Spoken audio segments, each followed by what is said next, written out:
Hello, everybody. Can you hear me okay?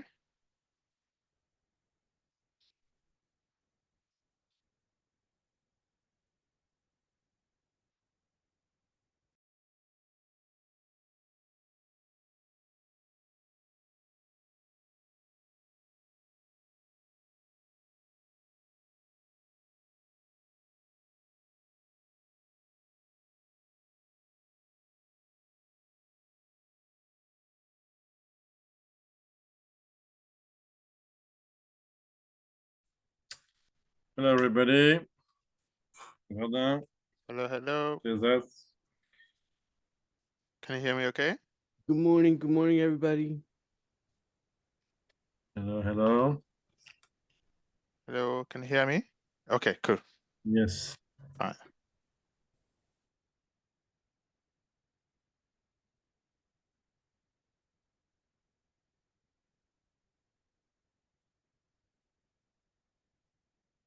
So how's everybody doing? Amazing. Oh, okay. Now we get the result of the literature review. And let me guess, they were great. Not really.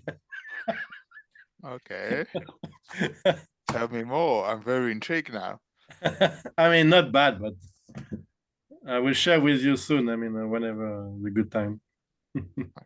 Now is a good time while we wait for other people to join. Okay, all right. But I want to be selfish. Huh? Okay, if you don't mind, I'm happy to share. Okay, I'm not yeah. sharing the grade, I'm sharing you the feedback. Let's Okay. see. What do we have here? All right. There are three Wait. components. Okay. Let me see if I can make you a Can you hear co-host. me? Can you hear me well? Yes, I can hear you. I'm just thinking if I can allow you to share a screen. Do you want to share a screen or not? No. It's very quick, so Oh, okay. I just tell you what he wrote, he or she. I don't know.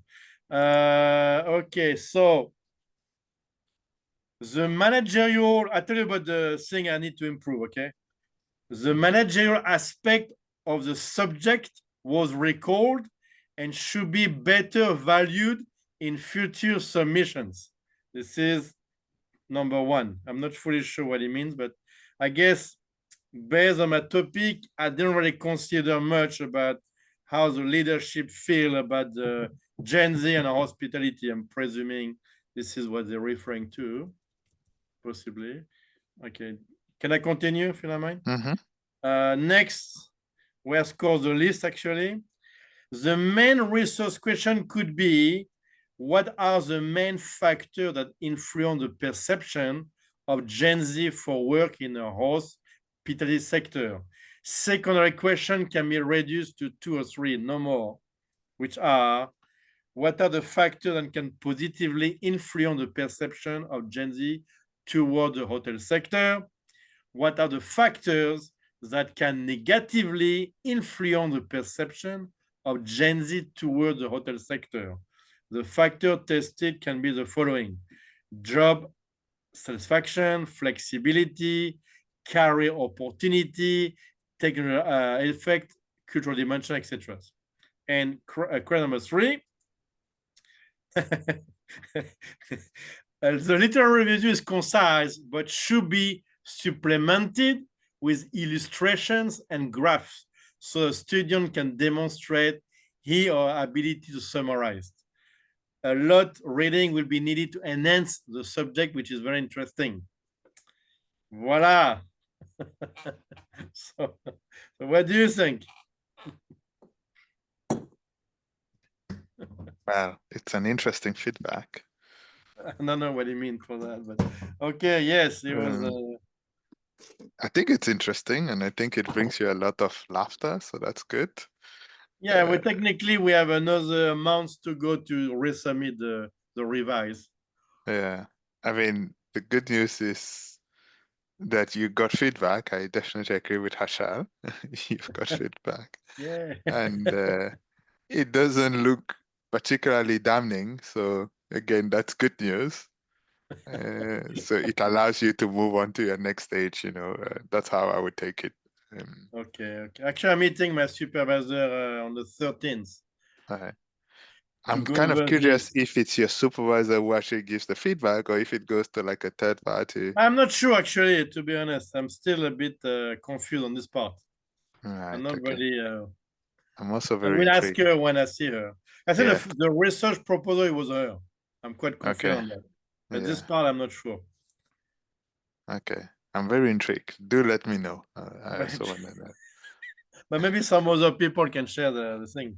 Yes, I mean, we still, so what do we have here? Tej, Omid, Thomas, and Hashal. Okay, so Hashal said he still hasn't heard back.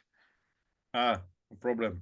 Oh yeah, no, we have more people. Yeshwan, Dan, Ashka, Pratik. Anyone has heard? Has anybody heard from the supervisor?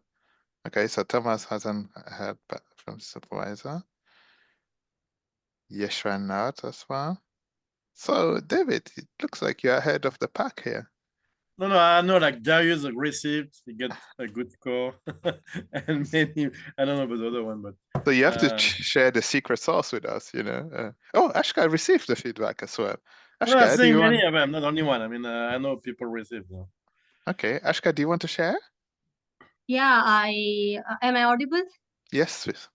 Yeah, I did receive the feedback. So, firstly, he asked me to reduce the pages because it has gone up to 48 pages. So they have asked me to reduce it to 40.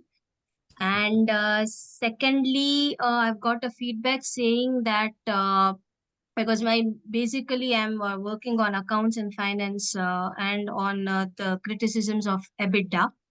So he has asked me in particular for EVA, that is the economic value added calculation method, to even show the criticisms of that because it has been outdated now. So can you please talk about that why it is like how useful would that be as a another metric apart from EBITDA is what they have asked. So I have to do a research on that and then resubmit it. Okay, that sounds constructive. Yeah, and it's Yes. a lot more precise in terms of what needs to be changed. So yeah, Yes. that's good. Yeah. I got Um, my feedback I received.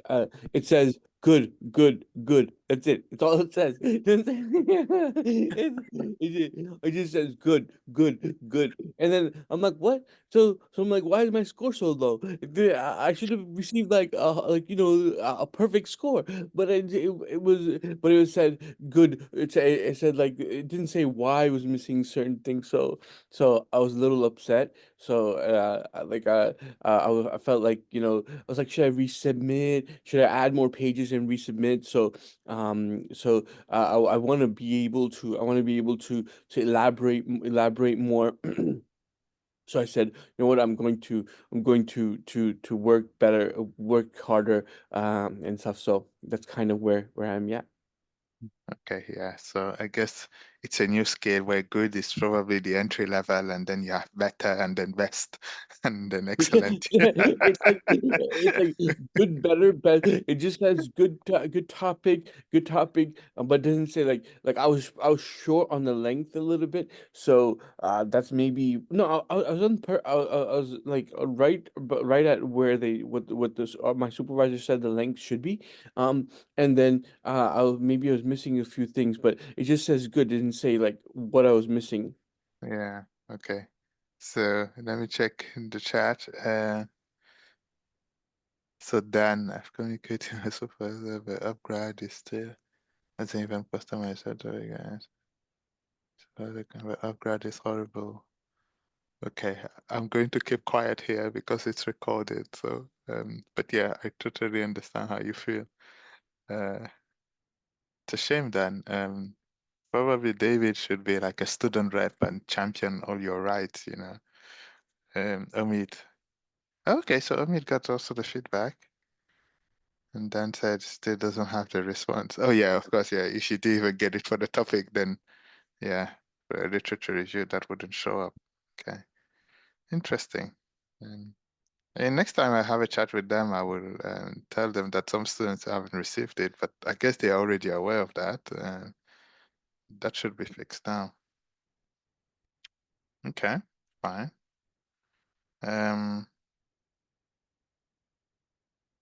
Was there any major development on the research front since we last met?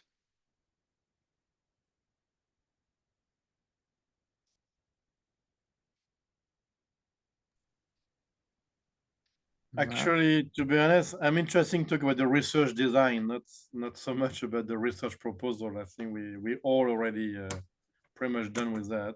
That's Actually, why. I agree with you. I'm constrained by the syllabus that I get given, so there's not much I can do. And the way I've designed it is also to kind of think a little bit more as as some kind of a checklist on how to on what to look out for when you actually do it. But yeah, don't get me started on that.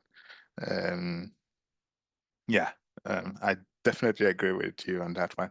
I think so in a couple of weeks' time we have some sessions on the actual research methods, and I think those are probably much better designed in terms of being good for aligning with the methodology that we need and so on. So that should be much better. Right. Okay. So today's session is pretty much again in this kind of sequel of the writing workshops, essentially. But here, the focus is going to be about quality assurance. So the idea here is to focus on the concrete steps that we can take in order to make sure that the quality of the research, right? So forget about the fact that it says writing the research proposal, but the quality of the research is really there. That's really what I want us to focus on. Now, just to kind of set the scene, I want you to talk me through your favorite paper, right? So tell me, what is it specifically that made this paper stand out in your eyes? And in particular, I want to know what were the things that the paper did that you thought, oh, that's a good signal of high quality?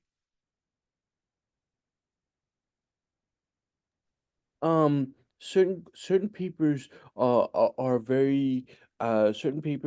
very like stable. They speak on duality. They speak more on the positives and the negatives, so that gives a good balance, and it causes the quality, I think the quality of the paper to be very high up, because it gives you all aspects to the topic that they're speaking about. Okay, yeah. Let me just write it down. Just one sec. I need to find my whiteboard. Okay.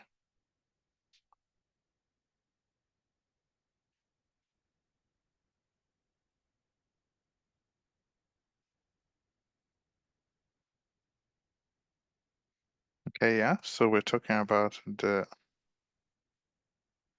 so the discussion was pretty much balanced. A balanced discussion, yes. Anyone else? Anything that you've seen in a paper and you thought, oh, this is really good. I really like this feature of the paper.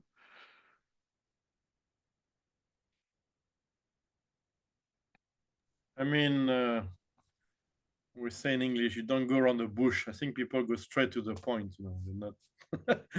It's quite makes sense. Sometimes some writers, they want to make it too fancy. So some of them are very straightforward, which I think is better, instead Okay, of yeah. wasting too much words on nothing. So it's a very concise and focused paper, yeah. The focus is really on a particular topic, and they do it really well. Yes. Anything else?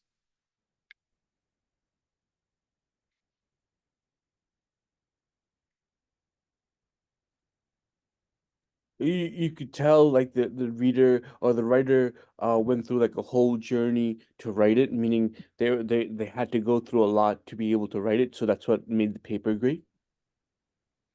Okay.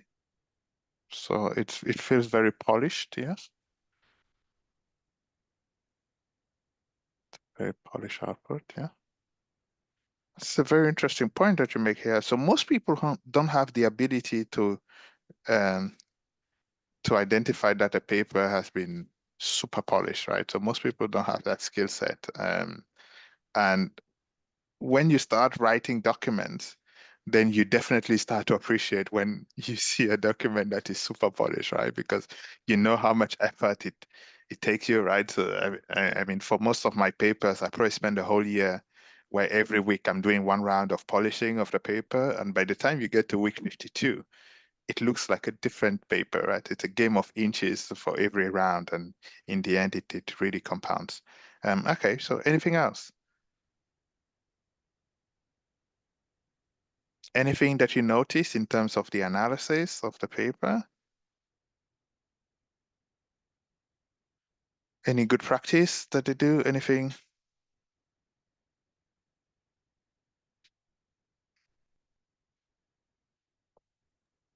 Yeah, the analysis has to be there. It has to be a sound analysis where it makes it not only makes a point, but it gives you what is missing, what is there. Meaning it has to say what is present and what is not present as well. It gives you the positives and negatives. Mhm. The good discussion of pros and cons, yes.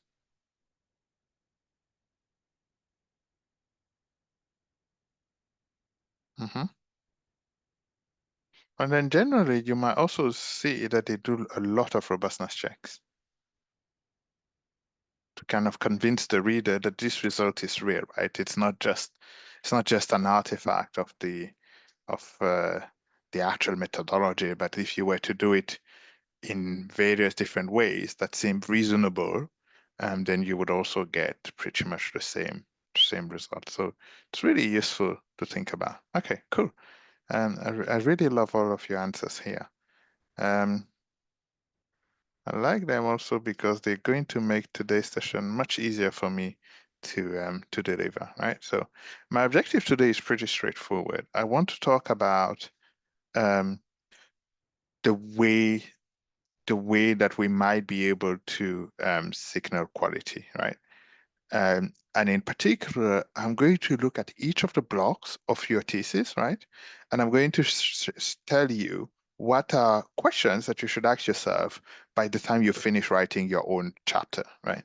And these questions are designed to kind of help you improve the standard of your work. So I'm going to focus on the positioning relative to the literature, but I'm also going to talk about the research design, and then I'll move on to discuss how to validate your findings.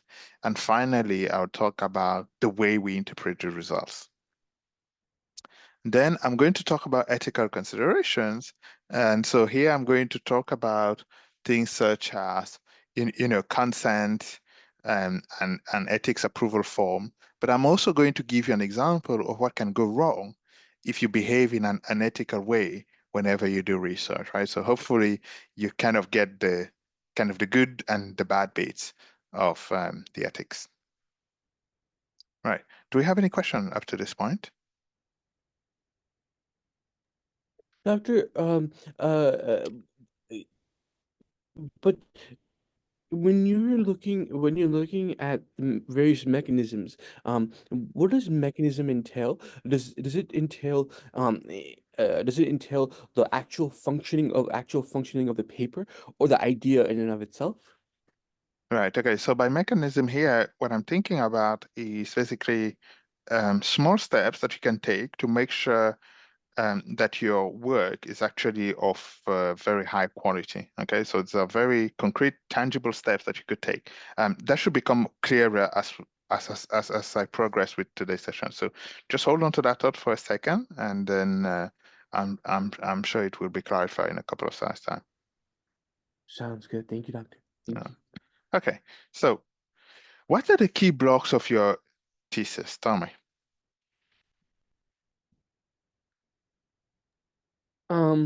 One, not able to get enough words out, having problem reading the papers, sitting down and actually reading the papers. Oh, sorry. When I say key blocks, what I'm thinking about is what are the key sections or chapters of of your project. Oh, The topic proposal, yes. The literature review, the research design, data collection. That's what you're referring to. Yes. yeah. So the literature review, Harshal says the methodology. Yes. The budget. The data collection. I mean the Data collection. Okay. Research questions. Mm-hmm. Background on the research topic. Mm-hmm.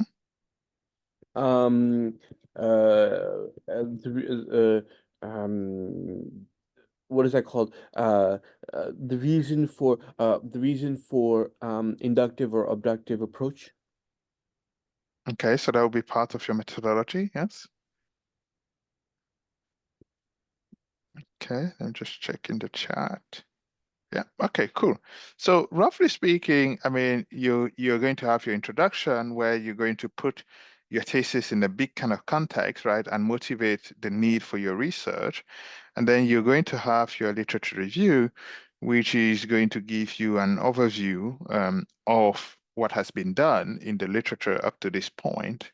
Then you have your data and methodology, which is essentially a discussion of, what kind of data set do we need? What kind of methods do we need? And so on. And then you have your results section, which is something that I think so far is missing from the conversations. Actually, no. Nihat has just touched on that. Yes. So your results section, and then typically you have your conclusion where you're going to summarize your main findings. And then you're going to discuss also potential avenues for future research. Okay. Now, just ex ante, at this stage of your development, which of the four sections that I have on the slides here do you think are going to be very intense for you? data collection. Yeah, data and methodology. They gave us 1 year to complete. Okay, data collection and methodology. 1 year. Harshal, okay, Harshal says literature review will be also challenging. Okay. Yeah, for sure, but okay, so Ashka is going for data and methodology. Okay, that's very interesting. And can I ask then, why do you think this is actually challenging? So one school of thought is if they give you 1 year, that means it's gonna be a lot of work. But really, why are you kind of apprehensive of it? ChatGPT can help me on this one. I need to do review, survey, and the whole thing. I need to speak to people. You have to what, sorry? ChatGPT can help me with that. Fair enough. Okay, I had to fair do enough. survey, interview, and I mean, it had to be, and the whole quantitative is going to be tough. I don't have all the formula and the whole thing. You have to plan and get the time and the right people, the right question, and maybe the data, you don't get people helping you. They're not there when you need them, and it's a long process, And I never done it, to be honest. So this is also another another problem. Okay, fair enough. Patrick says collecting the real data from survey interviews will be challenging. Okay, and Pratik, why is that?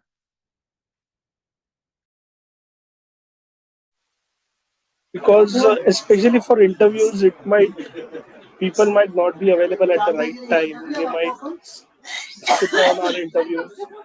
And for surveys, we need to say approach around 200, 300 people, of which only 100, 110 or 20 less might respond. All might not respond to the surveys.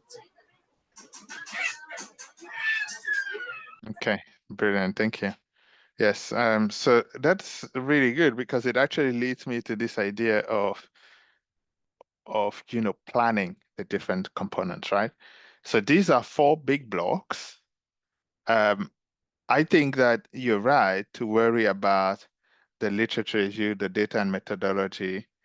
I think you should also worry about the results in the sense that it's not so much about whether your results are going in the direction that you wish it would or not, but it's more about making sense of the results and trying to come up with a coherent narrative, even if the results are not good, right? So research is like, Sometimes you find cool stuff, sometimes you don't. But no matter what you find, the cool or the not so cool stuff, you still need to come up with like a narrative for your reader to kind of follow. And that takes a bit of effort. So this is really important because it's going to mean that you need to manage your time very, very well. Okay. So, you know, you might, I mean, based on my experience, the stuff that you're really comfortable with, you tend to spend way too much time on it because it's enjoyable. And the stuff that you actually are not so good at, you keep postponing it. And by the time you get around to doing it, you're like, oh my God, I need much more time than what I had allocated, right? So please, please, please make a credible plan in terms of how many months you need to complete each of these components and try and stick to that plan. Okay. Different people are going to have different capabilities. Some of us are better at reading. I love reading. I don't enjoy so much writing, for instance. I can write well, but it's not my favorite part. I enjoy learning what other people have done. And so, I'm going to procrastinate and delay the writing until my back is against the wall. And this is a problem that I faced when I was a doctoral student. This is a problem that I still face today, right? So you have to also do like an introspection and know, okay, what are my strengths? What are my weaknesses? And how is it that my body or my brain tends to behave when I want to procrastinate or avoid doing certain things, right? So I was trying to avoid the word, but David has literally pushed me to use that word, right? So you have to know yourself and you have to manage your time and you have to know which block you're most scared of so that you can allocate more time there. Okay. Now, let's talk about each of these blocks in turn. And I'm going to ask you, how do you make sure, like, what would be the key indicators or questions that you would like to see answered in order to ascertain that this block has been done to a high standard? So let's think about the literature review. To your mind, what makes for a great literature review?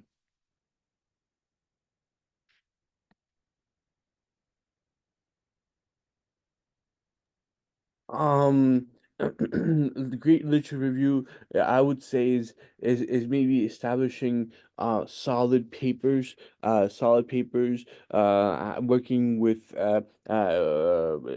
established reputable academic institutions. Also having something like Shakespearean writing, something that's out of this world, that that makes it obvious that this is very, this is like exceptional, something like that. Then it's like top quality, and establishes and references all of the papers around all of the literature, and it sets the frontier of human research to a new level. So that's how I know it's extremely high quality.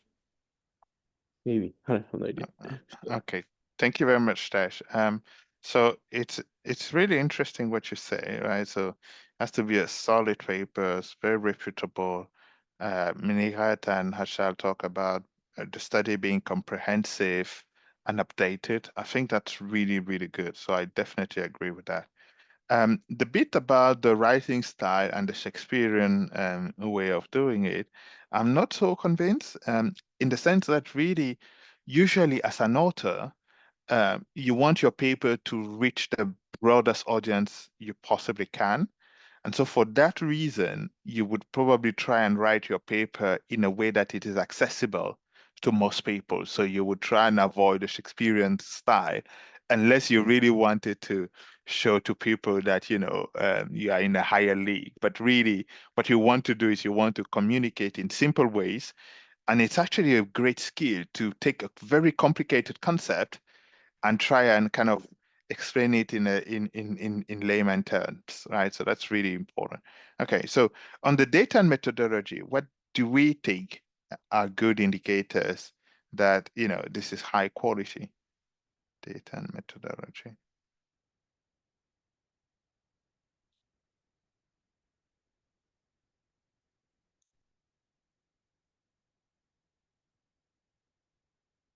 So how do you know that it's, sorry, go on. Sorry. I don't know that much, but I mean, just guessing, I would say like reliable sources. Reliable sources. Makes sense. The methodology makes sense. Meaning it tests all aspects of the approach. It also indicates what you expect to see from the results. What you expect to see from the results, how the research question, and it breaks down the research question in terms of different types of approaches, including fitting it into a certain theoretical model. Okay, yeah. Okay, so if I just read my notes, then it's about, kind of making sure that we're using reliable data sources for the analysis, making sure that this research methodology is coherent, i.e. that it makes sense. In the chat, Nihat touches on an important point, which is about biases. So making sure that we have almost no bias in the analysis. And Hashal talks about kind of checking that our results are kind of coherent with the previous literature. So yeah, that's really good. Okay, so let's touch on results. How do you know that the results section has been done to a very high standard?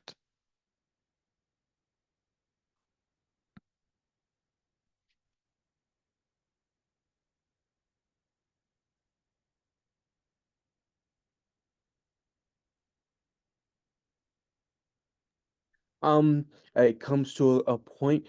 It says it says that there are the results are whether positive or negative. It still talks about what they've learned, what academic, what type of academic progress they've made, either in success or in failure, whether it be success or failure of that research topic.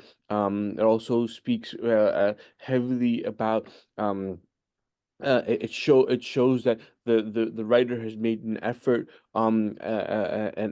to elaborate what the results are, also establish clear results, steer a clear results of clear results and what led up to those results. So for example, the logical ascension or the logical addition which made up to that results. Yeah. Again, some good elements here that I like, and I think in many ways they correlate with what's written in the chat, right? So it needs to be a very clear set of conclusion. And the reasoning, I agree with Hashal, the reasoning has to be correct, right? So that's, again, these are very useful starting points. Okay, so really like that. I think we are all kind of on the right track here. Okay, so let me talk you through what I think is important, okay? So your literature review, in my view, your literature review, the goal here is to ground the study in the literature. And when I say ground the study, I'm talking about this new paper that you are writing. It needs to be well anchored within your literature. So essentially this is going to show up in two ways. The first way is going to be that you need to tell us what is the state of the art in your literature, okay? And by state of art, what I mean is what is the latest thinking? What are the big streams? And then the second thing is you need to be able to articulate how is it that this paper is adding to the literature? Okay. So state of the art. Some questions that you may want to answer is, does this paper provide a good overview of the literature? After reading this literature review, am I able to tell you what are the key streams of the literature? Much more importantly, does this research actually cite the recent and impactful work? And this last point kind of correlates with what you've written, with what you've argued for previously. You said that you wanted it to be a reputable publication, And you said that you wanted your literature review to cover the recent publication as well. And that's going to be important because that has to connect with the impactful research as well as the different streams of research. So we are perfectly aligned there. The bit that I think you haven't thought a lot about is to articulate how this paper contributes to the literature. And this can come in two ways. One is the current paper that you're writing has been inspired by the literature. Okay. And the typical way of showing this is, okay, stream A documents this result, stream B shows that this result doesn't hold. And so this paper is trying to come up with a theory for why sometimes the result holds and sometimes it doesn't. Okay, so it's clear that this paper has been inspired by the puzzling or conflicting results in the literature.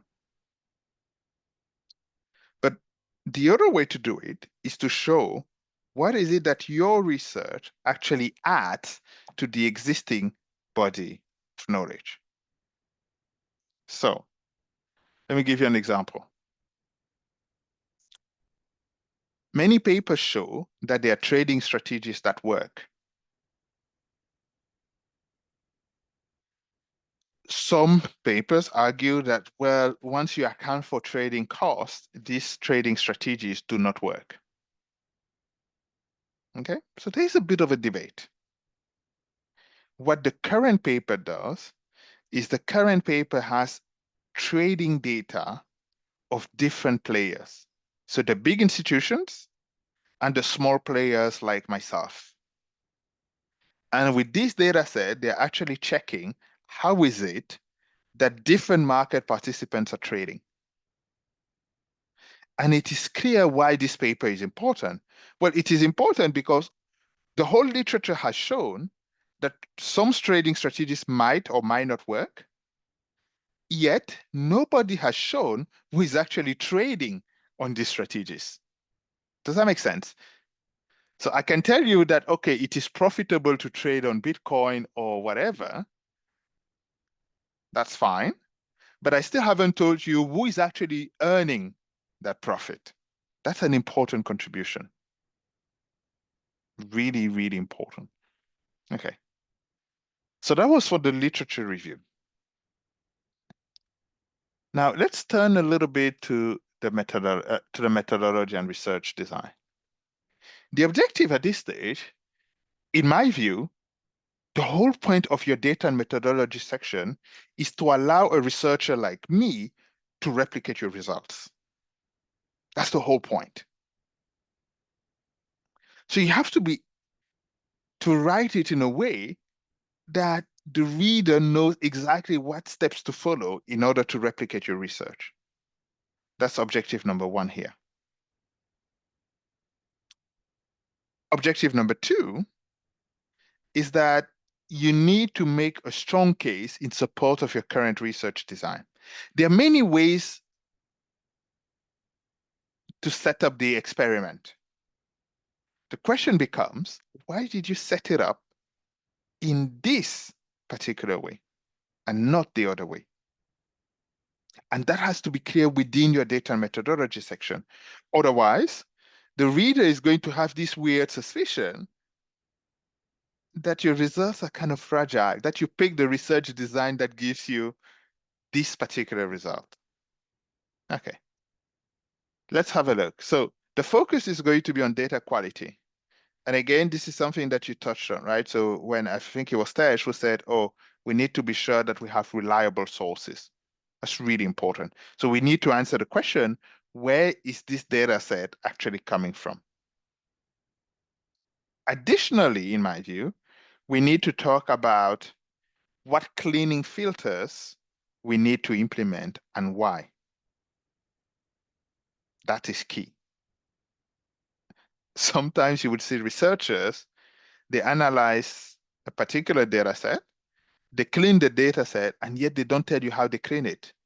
So how am I supposed to replicate the study? Remember the replicability comment that I had earlier on here. The other point is going to be related to the methodology. can we really use this methodology to answer the question that the paper sets out to explore? That's an important question. And it's not always obvious how to deal with this. Sometimes the researchers have a great question, but the methodology is so poor that there's no way you can reach a meaningful conclusion with this technique. So there needs to be kind of an element of alignment with the research question. But then you need to convince the reader, you need to provide justification for why you settle on this particular methodology. And once you do that, you need to discuss what the alternatives were and why you consider these alternatives to be kind of inferior to your main methodology.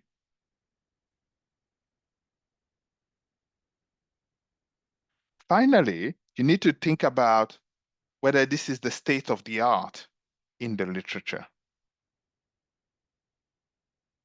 And by state of the art in the literature, what I mean is maybe this was a methodology that was popular in the 90s, and maybe since 2020, there's like a new way of doing things. And so what you're doing now is you're using a very old technique that nobody is kind of going for. So you need to be sure that you have this alignment. Okay, do we have a question up to this stage? Anything you're not sure about? Yeah, yes, Doctor. So basically, can you the selection of the methodology? It says, is there enough justification for this methodological choice?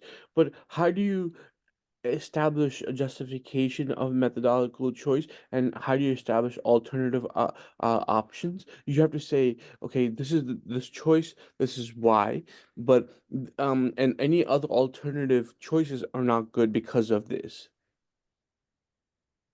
Yes, Like, okay, good question. So how do you justify the methodology? Most of the time, your justification is going to come from the literature, oh, right? Because chances are there are several papers before you that have used this particular methodology. And so if that is the case, you kind of want to cite these papers because they are the one that kind of inspire you, right? So you might say, okay, as argued by David and Ashka 2024, I am also using this methodology because it has the following advantages, right? So essentially what I'm trying to say here is if the goal of your paper is not to make a methodological contribution, it's much easier to build on the literature, to cite those papers that have used similar techniques to kind of convince the reader that, hey, there's already a precedent before me. And if you want more details about this technique, then I recommend that you read the paper by Ashka, by Pratik, and by David. That's how you would typically do it. wow, that is crazy. And but then how do you say it is state of the art? What does state of the art mean? So state of the art would mean that in this literature, this is now the new way of doing things, right? Oh, wow. So essentially, somehow the profession has agreed that, yeah, this is a reasonable technique or reasonable methodology to use. And so they've kind of settled on it. It could also be the case that the easiest way to kind of think about it is to kind of check what are all these papers that have been recently published what are these papers using in terms of research techniques? If they are all more or less using a similar kind of technique, then you know that this is kind of the state of the art. This is the latest development on the methodological side. Wow. So your paper has to be that quality oriented that it says that this is the new state of the art. This is the way of this is the way of this is the new way of doing things essentially. Exactly, yeah. Wow. That's very important. I was thinking my paper is a very small drop in the ocean. Don't try, it's not going to be state of the art. It's just, another, we're just going along with we're just going along with the rest of the herd here. We're just deers running along. If you want to be a lion and eat us, you go ahead and eat us. That's perfectly fine. That's perfectly. I love everybody. It's perfectly fine with us. I don't mind. Don't pay attention to my paper so much. I'm just trying to go ahead and get along over here. But you're No, saying, I mean, the in art. This is the research, new way. yeah, so in research, it's very, like, you really have to follow the latest thinking. Otherwise, no referee, no examiner is letting you get away with that, because they'll be like, that literature has moved on, so you should really kind of try and use the latest the latest tool. Okay, so let's talk about the statistical analysis. This is going to be about making sure that your hypothesis and the test that you want to run are coherent. That's key. That's non-negotiable. You have to be sure of that. So that's step one, right? So you want to use a test that really allows you to test the hypothesis that you set out to analyze. The second thing is you have to implement the test in the correct way. Now, this is actually kind of daunting, especially when you're using the test for the first time. You don't really know how it works. You're not really sure about whether you understood it properly because you read it in another paper, so you're not sure, and everything, right? Okay. So there are certain aspects you have to pay attention to, in my view. One is the sample-related matters. Question is your sample large and representative enough? Very important. And second is, can we draw meaningful inference from this sample? Second one are going to be related to statistical biases. And one is survivorship biases, and the other one is look-ahead biases. These are two big biases that will almost surely pop up if you're not careful. Let me talk about them. How many of you have read the book, The Millionaire Next Door? Anyone? No? It's Rich Dad, Poor Dad. Okay, That's- so, yeah. So it's kind of similar stuff in terms of kind of like personal development and stuff like that, right? But it's actually a fun book to read. Okay, so Millionaire Next Door. What's the idea? The idea is they want to understand what are the characteristics of households that are considered to have $1 million worth of net worth. Okay, so I think the original book came out in the 90s, and then they came up, I think, in 2018 with like an updated version, which was The Next Millionaire Next Door. So what's kind of the story? Story is they're going to run a survey where they're going to ask people, do you guys as a household have $1 million worth of net worth or not? If you answer yes, then there are other questions. If you answer no, then that's it for the survey, right? Because they really want to know about the millionaires. And the paper goes on, and the paper/book, because it started as a research project, and then they decided to write a book, and probably made a good fortune. Probably they became millionaire just by writing the book. Okay, so then you have follow-up questions. What kind of cars do you drive? What's the worth of your car relative to your net worth, and all this kind of stuff, right? So it gives you like a good idea of, what are the characteristics of people who are millionaires. And whenever you read this kind of books, then the first question that you ask yourself is, okay, how seriously should I take these papers or these studies? Because you might have a lot of millionaires, of ex-millionaires who are no longer millionaires, right? So let's say Chardin inherited a few millions from his parents. So he was a millionaire, and then he enjoyed life, and he threw it all away. And when you send him the survey and you ask him, are you a millionaire? Then his answer is no, right? And so he's out. And now what you're saying is okay, the millionaire next door tend to buy like a 5-year-old Toyota and so on. But actually, there was also an ex-millionaire who used to drive a Lamborghini, for instance, and that's why he's an ex-millionaire, right? So are you kind of like looking only at those who survived? In other words, is your study kind of driven by a survivorship bias, right? Those are the millionaires who remain millionaires, and there are many people like me who no longer make it in the sample because we enjoy life too much. Okay, so that's a serious bias. And that's a bias that's going to become really important every time you do a study based on like surveys and so on. Similarly, you have all this research showing, oh, some hedge funds are able to beat the market, to outperform the stock market, right? But these are studies that are plagued by survivorship biases because a lot of the hedge funds that never made it went bust. So you can never look at their performance now because they went bust, right? Just as they will tell you, oh, entrepreneurship is a really good way of being wealthy. And so they will do a survey of entrepreneurs who are very rich today.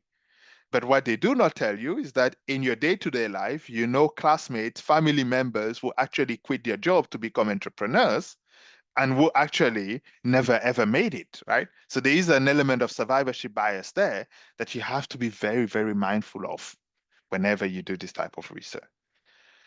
Okay, so that's the survivorship bias bit.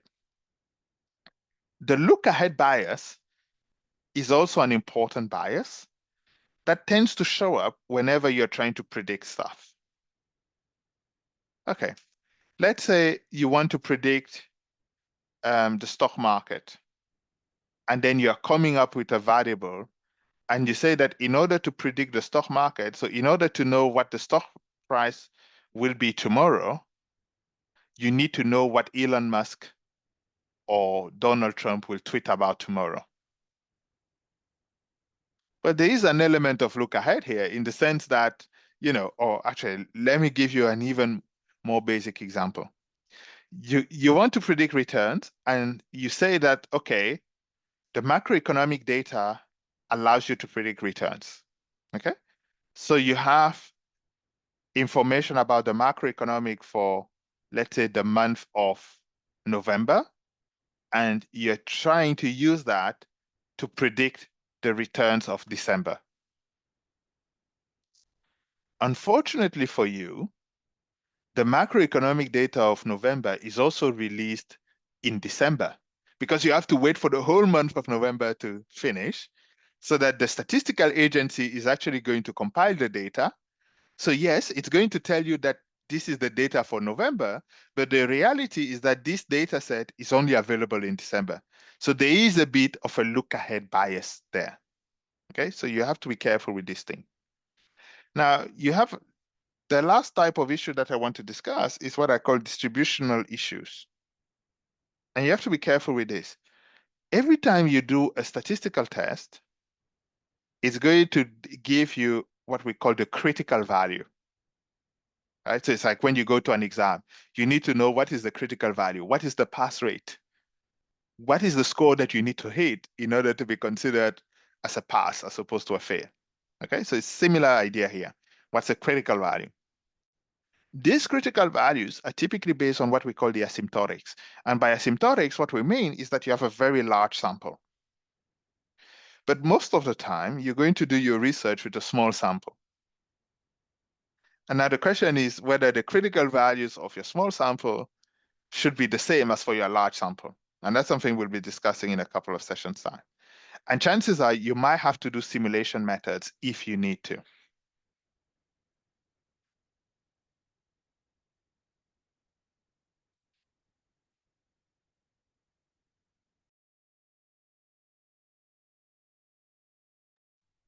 Okay. The other section that you should focus on is your result section. And here for your result section, you need to worry about things like triangulation. And by triangulation, what I really mean to say here is you need to kind of check whether by using different methods, you would get more or less to the same result. Okay, so think of it as a triangle. You're using method 1. Would it be the case that if you were to use method 2 or 3, you might get reasonably close numbers. That's important to confirm to the reader that your methodology gives reasonable findings. But you also need to connect your results to the literature. And this is something I strongly recommend you always do, right? You're using a data set. My first recommendation to you is just check that you're getting the similar summary statistics as the literature. That's a very basic check that you can make to be sure that your results are plausible. The other thing you might ask is, does it pass the smell test? And here's a basic example. When I teach a class on econometrics, i.e. statistics applied to finance and economics, one of the classic exercises that I give my student is to predict the stock returns for the next month. And what the students do is they'll do some analysis, and then I'll ask them, okay, how much of the variation in next month return are you able to predict? And you always have one person who will say, oh, I'm able to predict about 90% of the variation of stock returns. You're like, 90%, that's huge. Why? Because if you as a master student or PhD student are able to predict 90% of the variation of return, then you shouldn't do a PhD. You should just go get as much money as you can from your bank and set up your own trading company. Because you're able to explain 90% of something that will happen in the future. That's huge. You could make so much money. Why do you bother with a PhD? Right? So it doesn't pass the smell test. It's not that easy to make money. If you look at the literature, the typical explanatory power is something like 1%, which makes a lot more sense because it means it's very hard to predict. And therefore, that's why everybody is still trying to trade. If everybody knew that Tesh, for instance, can predict with 90%, then nobody would want to trade because they would know that Tesh will always be right. Right? So it's like you're just wasting your time. You're just gifting your money to Tesh. So it has to pass the smell test. Another set of control that you might want to do is what we call the counterfactual analysis, the placebo. Do we know what a placebo is? Like fake medicine. Yes. It's like basically it's not real medicine. Like the doctor prescribes medicine, but it's like fake. It doesn't work. It's just like it's like it's just but yeah, it's just like fake medicine. Absolutely, right? So that's exactly that, right? So it's like, yeah, just like you said, kind of a fake medicine. So let me give you an example.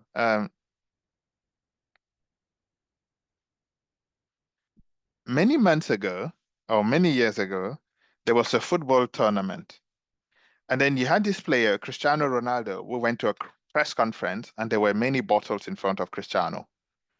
And there was a bottle of Coca-Cola. Cristiano took the bottle of Coca-Cola, put it on the side, took a bottle of water, held it, and said aqua, so you should be drinking water. Now, when you look at the stock price of Coca-Cola, at that time, it went down by about 2%. Now, the question becomes, is this a Cristiano Ronaldo effect? Yeah, makes sense, right? Big player, superstar. It could be that he actually has the ability to move the market by this amount. The question, so what researchers have done essentially is they've looked at Coca-Cola and they looked at the price before and they look at the price after, and they found that the price went down and that this decline was 2%. The question becomes, okay, was there any other effects, what we call confounding effect? Maybe on that day at the same time, Donald Trump put a tweet that was bad. And so as a result, all stocks went down. In which case, what we are attributing to Cristiano Ronaldo here is actually a Donald effect. right? So you have to be careful with this thing. So the idea of the placebo is to say, okay, fine. So this is Coca-Cola. Let me pick another company, let's say Apple. And I'm also going to look at the response of Apple. If I also find that the stock price of Apple is going down, then it is unlikely that it's a Cristiano Ronaldo effect, because the Cristiano Ronaldo effect is specific to the fizzy drink or Coca-Cola kind of industry. That shouldn't have an impact on Apple. And so for that reason, you need the control group. So it's a bit like asking the people, right? So you have these people doing a diet. This person is doing the diet, and you can see that by doing the diet, this person weight is actually going up.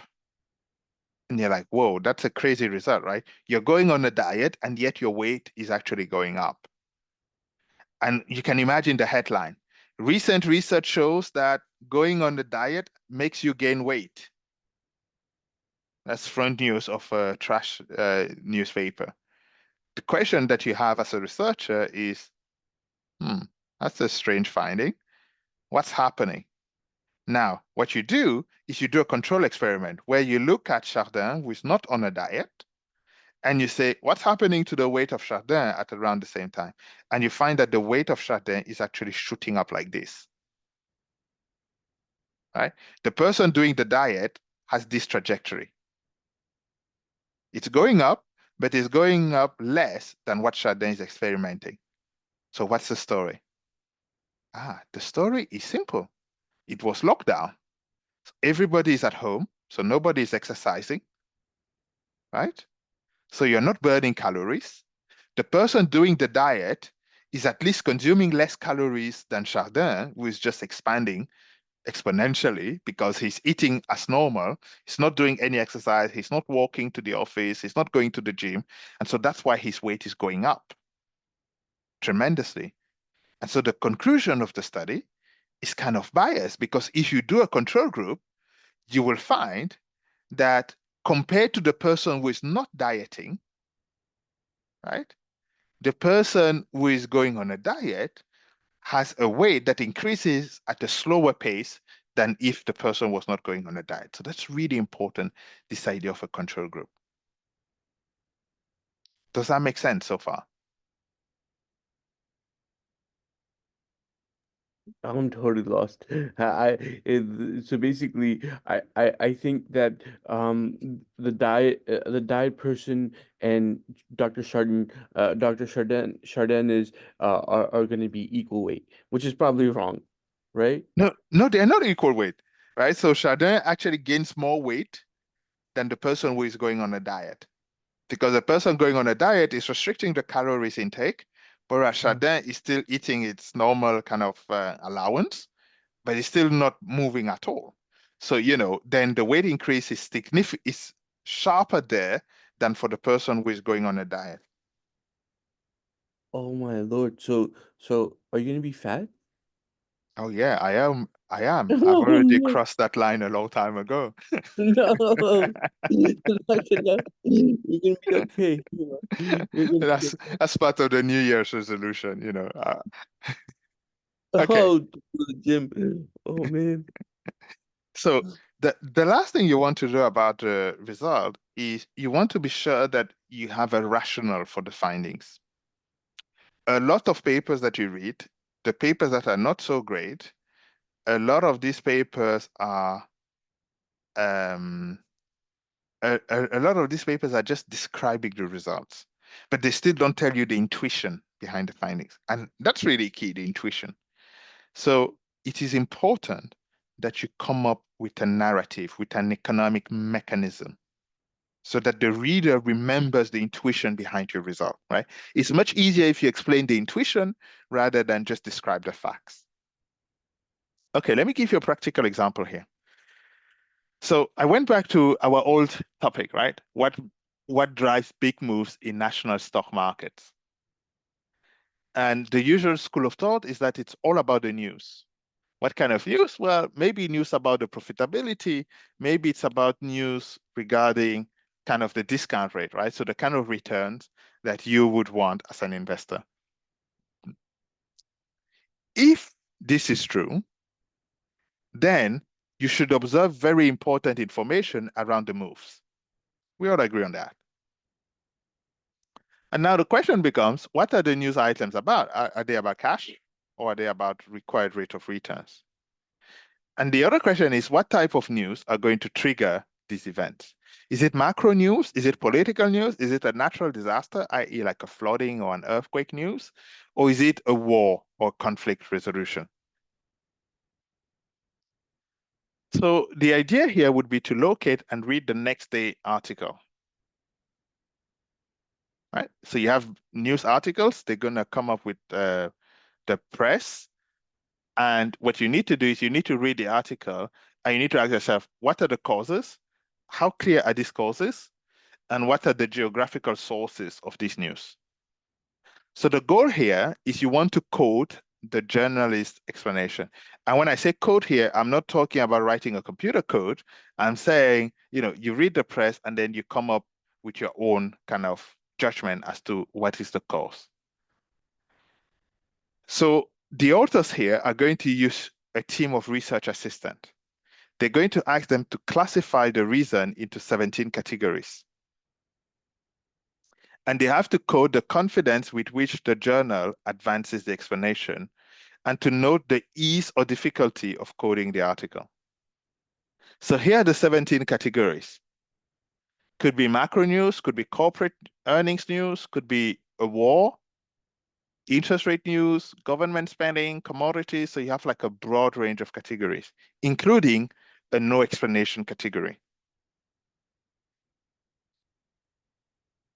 So here's an example. The NASDAQ surges 6% as investors grow confident. This comes from the Wall Street Journal, very reputable news outlet. But you can see that the title doesn't make any sense, right? The market goes up because people are more confident. Yeah, sure. Confident about what? How do we know they are more confident, right? So it's like one of those vague boilerplate kind of sentences. Okay. If you read the article, it says there wasn't a single catalyst for the sharp stock gains. You're already like, so how do you know it's about confidence, right? So this article is going to be coded as an unknown because the author of the article clearly states that there was no single catalyst. Okay. Here's another example.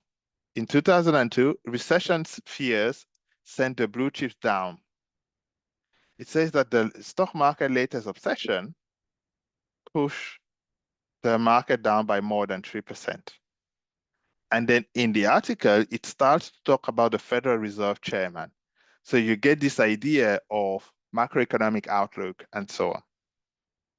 Okay, fine. So here is how the researchers set up their coding experiment. For each news item, they're going to record information about how confident the journalist is on a 3-point scale from 1, which is very low confidence, to 3, which is very high confidence. They're going to look at the ease of coding. So how easy or difficult was it to identify the primary source of the jump? And then the coder is going to paraphrase, so write in their own words, the journalist's explanation. And lastly, the coder will record the key passage that is the basis for the classification of the primary jump. Okay. For you, as members of the audience, you already have some questions, and I can hear them from here. First question, are these coders even good? Do they even know what they're doing? Because now we are asking people to read and to make a judgment based on what they've read. How many times, right, in your group of friends, have you gone through a situation, yet when your friends are narrating the same situation, you're like, no, that's not what I saw, right? So it's pretty much the same question that you might have here. You get 10 people to read the same news. Do they actually understand it the same way? Are they up to the job?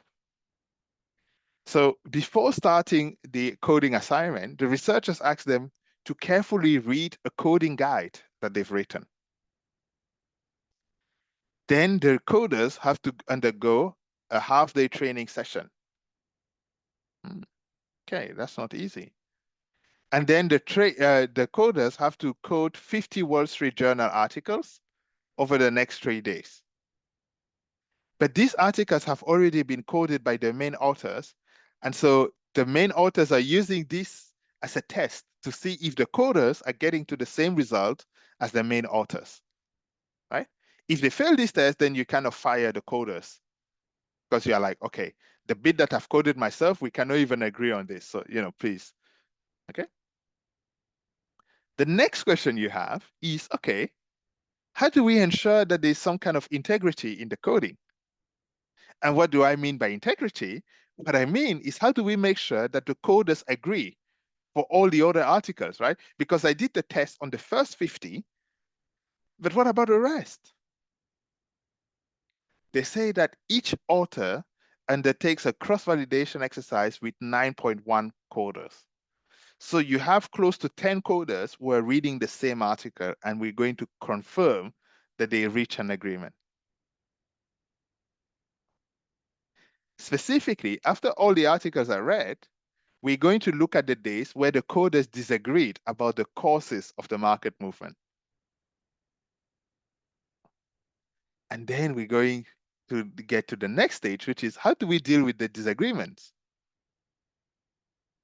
To resolve the disagreement, each coder is going to reread the article.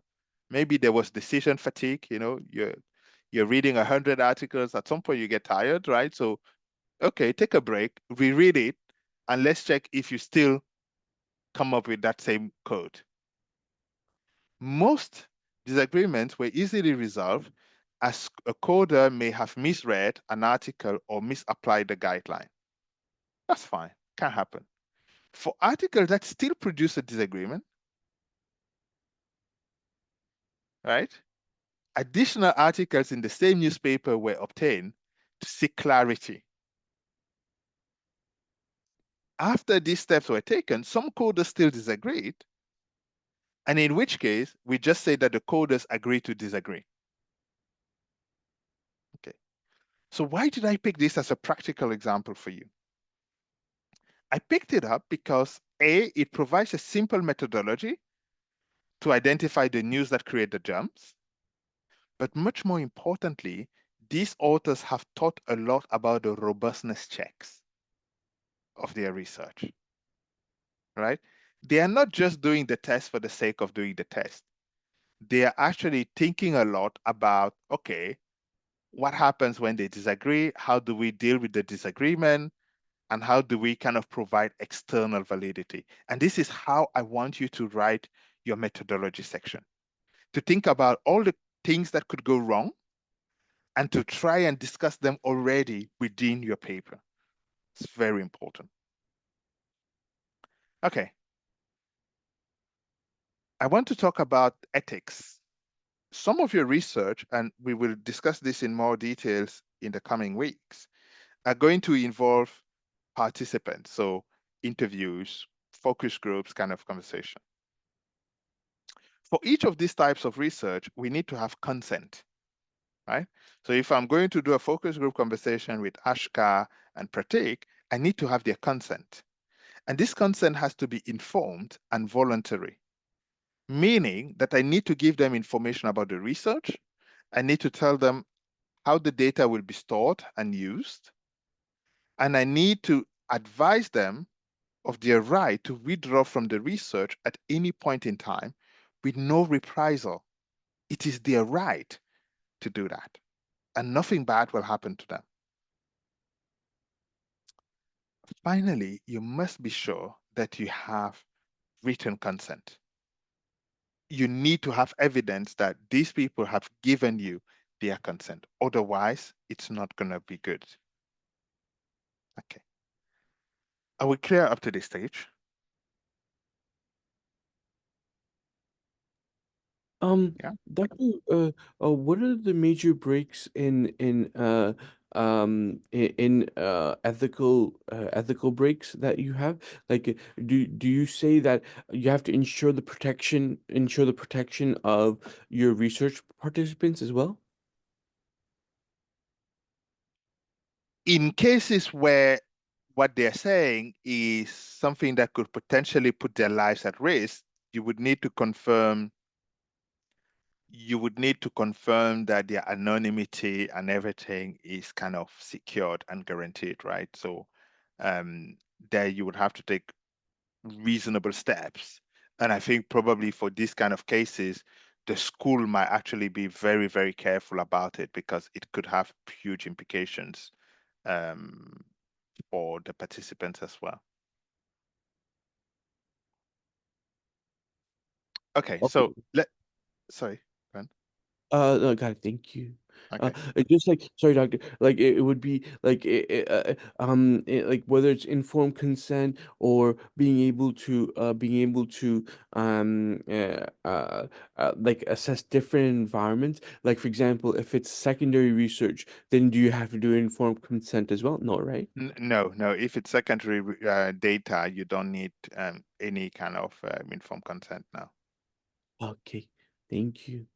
Yes. Yes, Rachel is right also on the embargo. Yeah. Okay, so I thought I would wrap up the session because I mean, so when we think about ethics, as researchers, we are always thinking about like, okay, the people participating in the survey, we need to give them kind of we need to go through the ethics approval form and everything. But I also want to talk about ethics in the way we do research, right? And in particular, there was this episode with Francesca Gino, who was a professor at Harvard University and a world-leading expert on the topic of dishonesty, right? So that was the theme of her research. And then I think sometime last year, there was a scandal showing that actually a lot of the data that underpins Professor Gino's research was actually fabricated, right? And so Harvard University immediately put her on leave and I think eventually fired her. And that became a huge conversation within the profession, right? So the ethics is also about the way you do your research, right? So being honest about what data set you're actually using, how is it that you're processing the data, right? Because that's important. People are going to replicate your research. So, okay, here's what I've taken from the Financial Times article. Dozens of academics are reviewing their research on behavioral science after the university requested the withdrawal of at least 3 papers by Professor Gino. And, you know, essentially, this started because there was this blog called Data Colada that questioned the integrity of the work, right? So the academics behind the blog suggested that the underlying data in the studies had been manipulated. So what they did was they looked at the data because the data was published on right, so on the journal web page, and they looked at the underlying data and they started asking themselves, what is the probability that by chance alone you're able to get data organized in this particular way, right? And the answer was, it's almost unlikely. So, that was already kind of a signal that there's something weird going on in this data set. So they dug in and they would find things like, the answers to a survey. So let's say Tesh has answered this particular question of the survey with yes, and yet we are assigning the answer of Tesh to Chardin. And this is going to matter, for instance, on the ethnicity type of implications of the research, right? So when you start to look at this, you're like, this is very dishonest because really, there's no way you would mix up the answer of Tesh with the answer of Chardin, right? There's just no way because of the way you structured the survey, right? There's no way that the two responses are going to kind of cross over or be kind of entangled in any way possible. So, this is an example. I mean, if you're really interested in that, you can just Google Francesca Gino on the internet, and then it will bring up the whole lawsuit even against the Harvard University and so on. And you can see that in July 2023, it already had 221 comments, which is quite a lot. But what I'm trying to say here is, please, when you do your research, please be very clear about the steps that someone needs to take in order to replicate your findings. You might think that you're taking the shortcut here and massaging the data and you might get away with it. But trust me, even 20 years later, someone is going to come and replicate your research. And in 20 years' time, you will all be in amazing, powerful positions. And the fall from grace at that point is really painful. So please, please, please don't fudge your data. Don't do anything that you wouldn't want your loved ones to know about, right? So, just be honest. And yes, you're not always going to get the super exciting results and the great findings, but that's fair game. Everybody goes through that, but don't fudge the data. Please, please, please. That's pretty much what I want to end this session on, is be a good one, be the good researcher, do stuff by the book. And we have about 10 minutes, so I'm happy to take questions from you.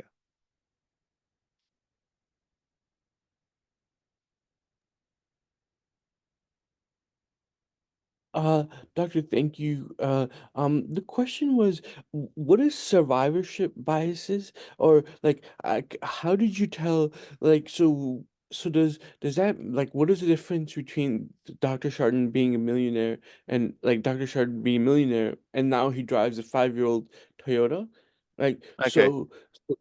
So the yeah. survivorship bias, so let's forget about the millionaire study, right? So let's think about this study that looks at how much entrepreneurs make, right? So you always have this discussion, oh, we're tired of working for employers.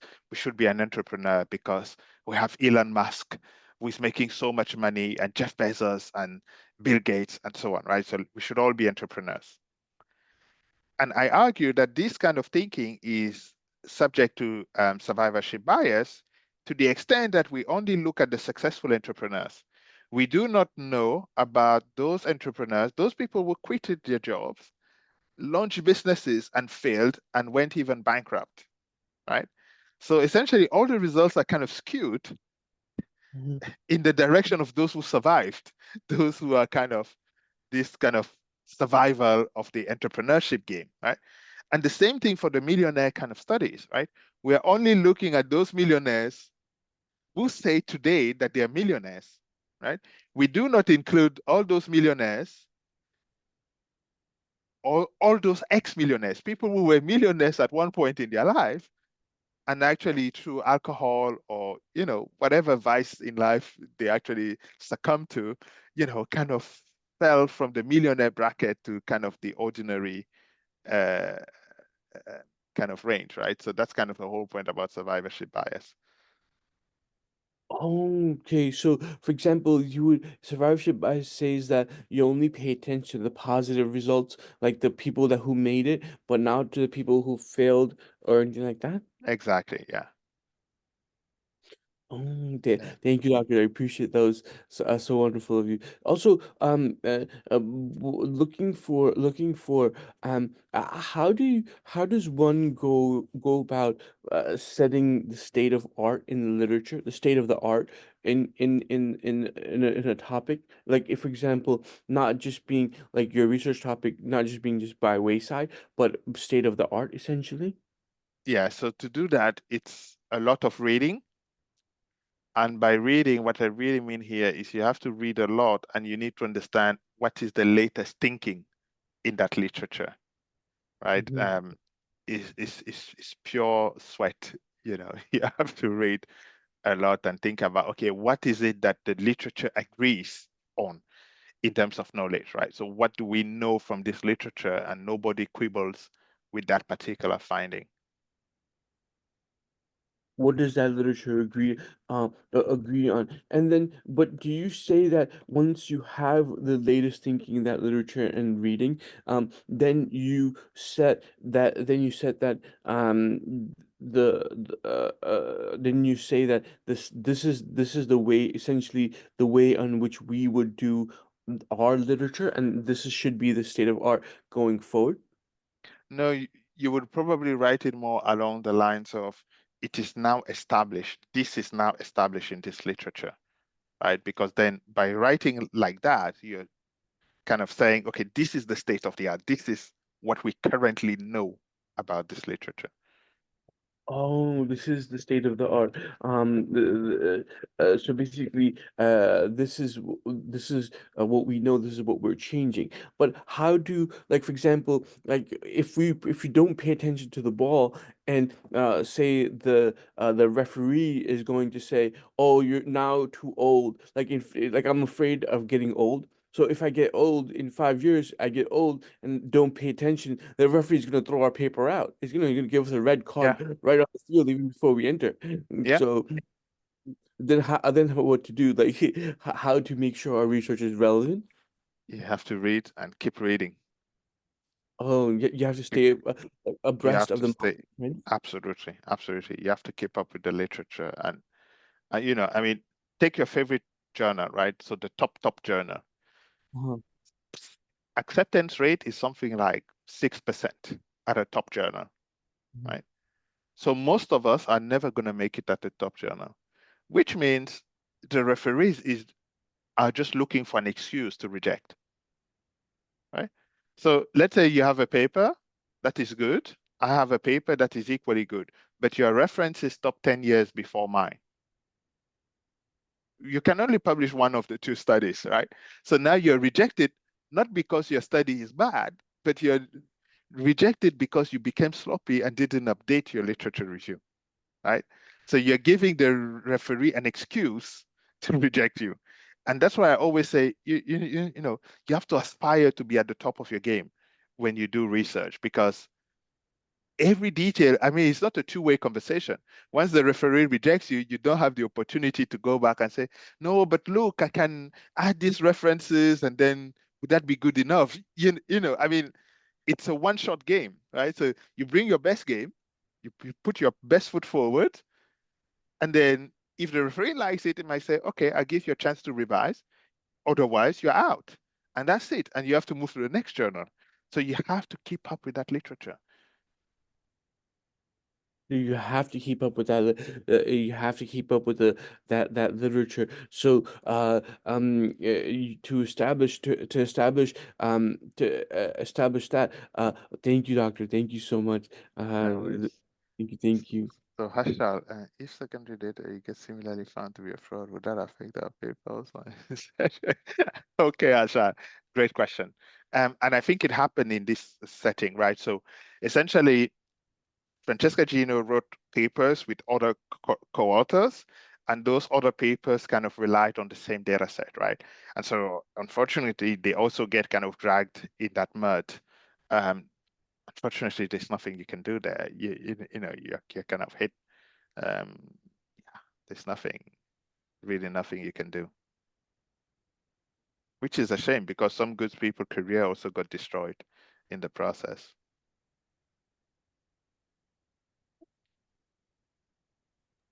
Actually, I was asking because one of the papers I had referenced got like basically the publications pulled it out.